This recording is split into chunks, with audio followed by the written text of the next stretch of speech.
fake news, the phrase repeated dozens of times by prominent political figures. Did it emerge in 2016 as popular, or has fake news been in our heels for years? The article, Across the Great Divide, How Partisanship and Perceptions of Media Bias Influence Changes in Time Spent with Media, offers insight into this question. The research in this article shows that media sources have been increasingly perceived as biased, which has affected individuals' interaction with news media, a trend that can offer an explanation for the way public and media interact today.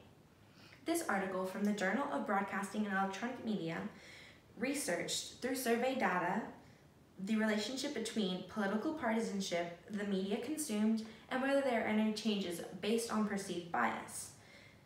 This complicated research begins with asking, is there any change between the person and the type of media they consume? This change can come from their personal political leanings as well as the political leanings they perceive the media source to have.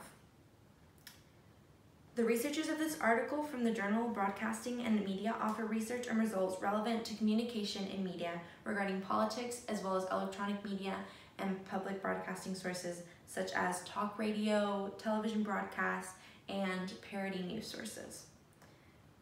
Researchers asked survey participants whether they perceived certain news sources to have bias towards candidates on both the left and the right.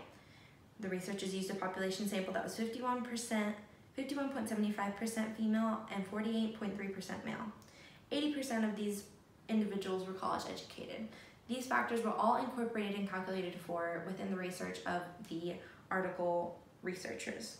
The model used gauged the relationship between the survey, the media chosen, their personal bias, and the bias they perceived in media. The results.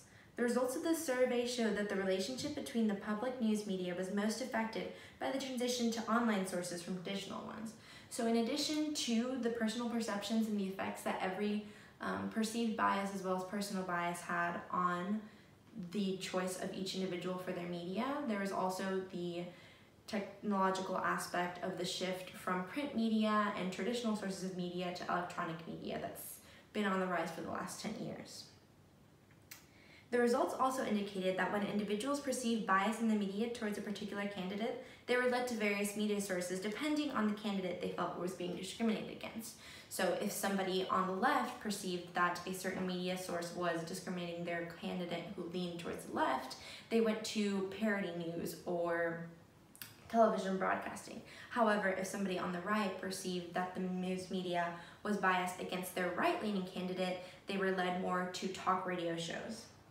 Political ideology proved to be a more relevant predictor for trends in media such as television broadcast, talk radio, and parody news. So the three previous sources of news or types of media that I mentioned were the main ones affected by political ideology within each individual.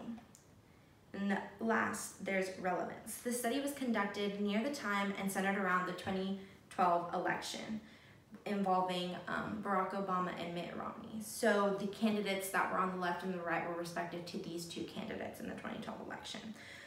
One of the article conclusions was that it was possible people were beginning to perceive neutral news as biased because it did not lean to their inclinations. This is to say that although the news source may have been neutral, because it didn't align with what the individual perceived as correct, they saw it as biased. The information presented in the article offers insight into the logic behind some of the issues we see arise between media and the public today.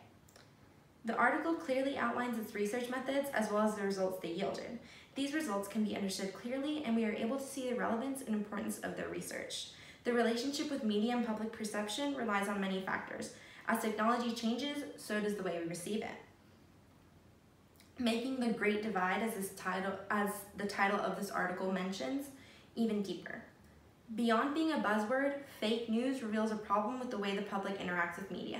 So the next time you're looking to decide whether fake news is truly fake news, remember that there's more to news than meets our often biased eye.